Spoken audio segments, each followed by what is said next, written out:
Hi, I'm Daniele Rustioni, Chief Conductor of the Ulster Orchestra. Daniele Rustioni here, Music Director of the Ulster Orchestra.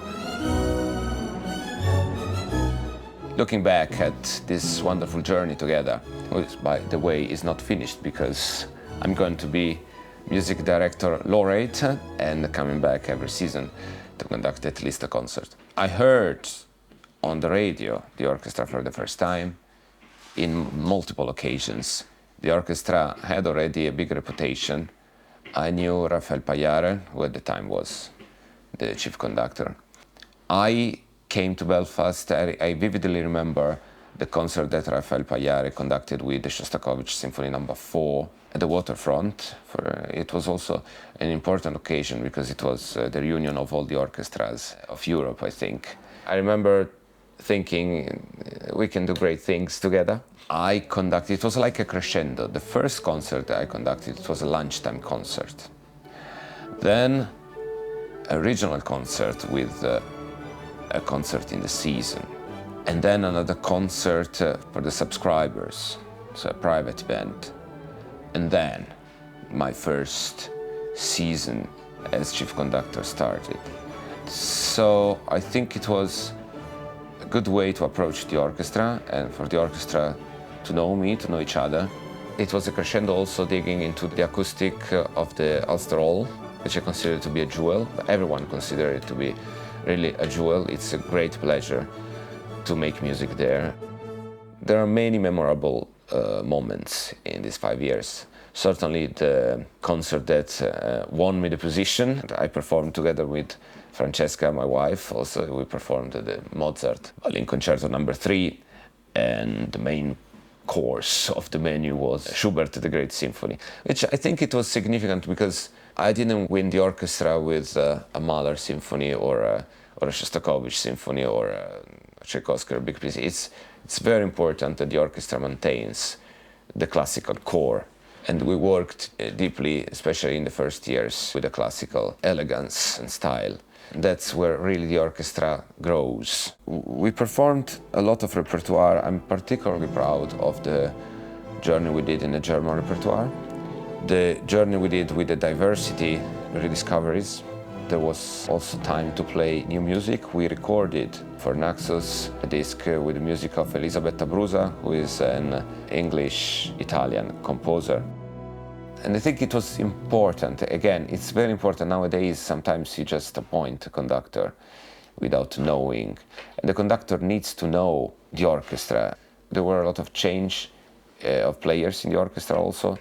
So I think I interpreted my role as music director also like 360 degrees, because I was part, of course, of the recruitment in the orchestra. The management of the orchestra gave me a great opportunity during COVID. While everything was closed, we performed at the waterfront, all without an audience. We recorded concerts, even with a massive distance between players. We managed to keep the playing, the orchestra alive. It was very hard to listen to each other with that social distance, but I think it helped when everything got back to normality. And so I appreciated even more the music making and the eye contact at the normal distance. While I'm conducting, I have this image of embracing them with my gaze, but also with my arms. And it feels more natural now after the social distance.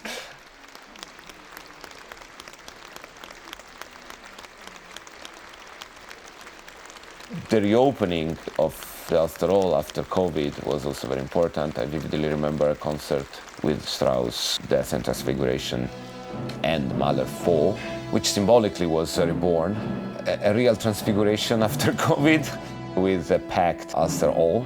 It was a special concert for me. I remember performing The Pines of Rome. We received a long standing ovation.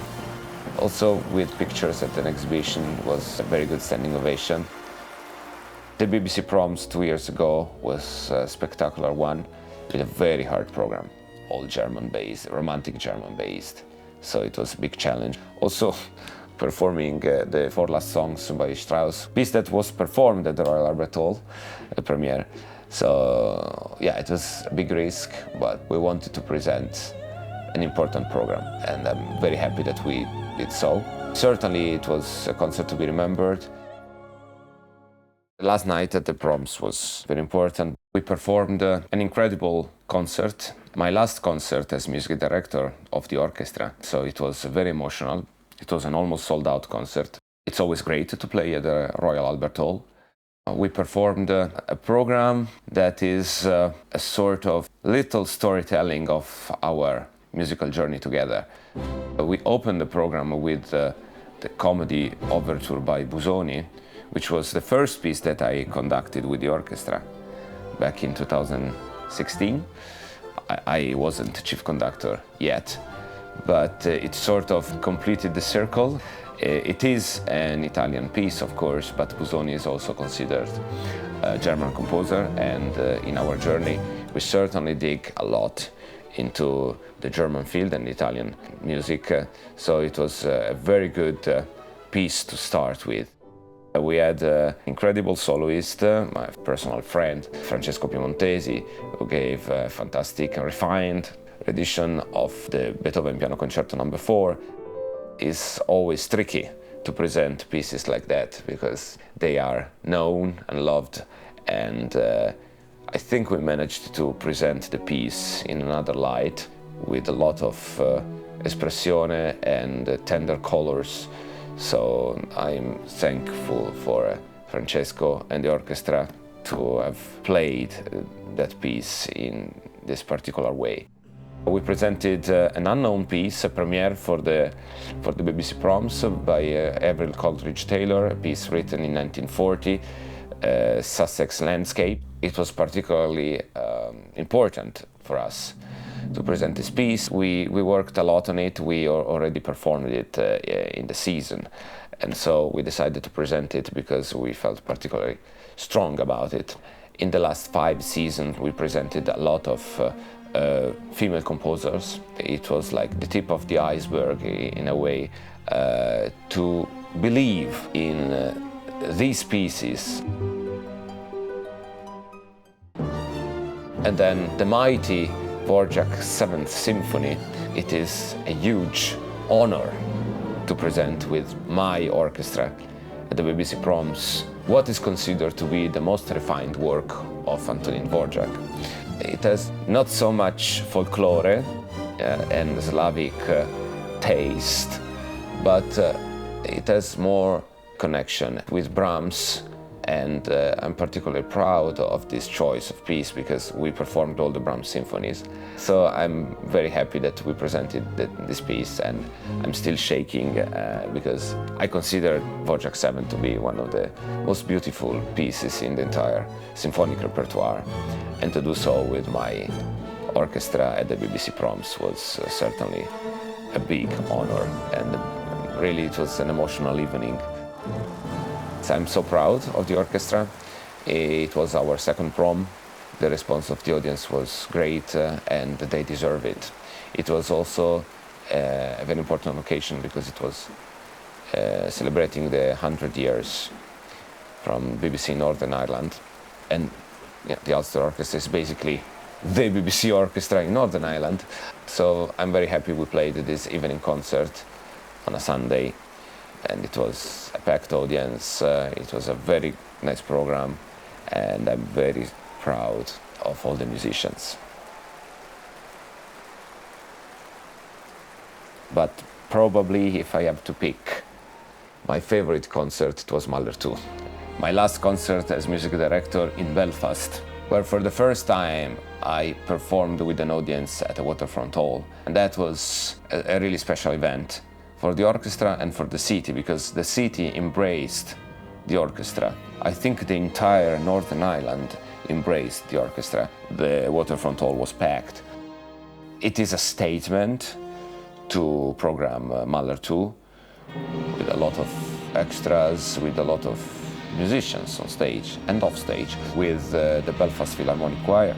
It's one of those events you plan every 20 years probably, and I was really honored to be at the center of the storm. It was a great conclusion of my 5 years journey there as a chief conductor and then as a music director. I could feel the joy of breathing the music together with a large audience.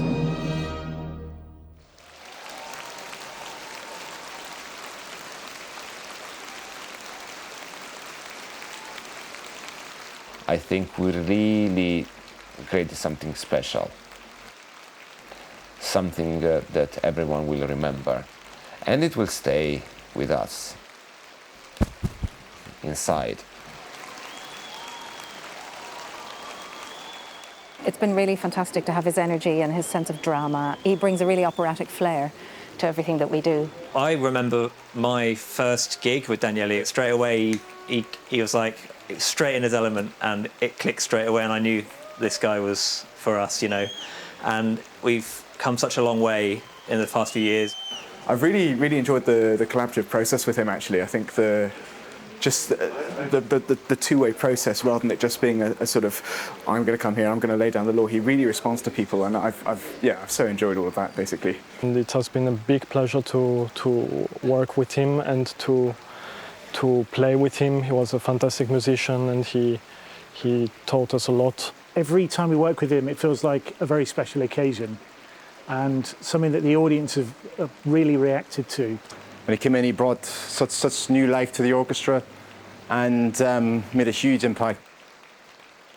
I'm really looking forward to make music in my new position with the orchestra and to come back every season, starting from the program we will perform in May, beginning of May 2025. The orchestra, I think, is in a very good place. I discovered Belfast through the people of Belfast. So I'm really looking forward to be back and continue this relationship, because I can confidently say that after 8 years, coming to Belfast is a special place. And this is more about the people, how the people live, how the people think, how the people smile. When the eyes smile, that's the best. So yeah, thank you very much, Ulster Orchestra. Thank you very much, Belfast. And thank you very much, music lovers worldwide, to share all this with you.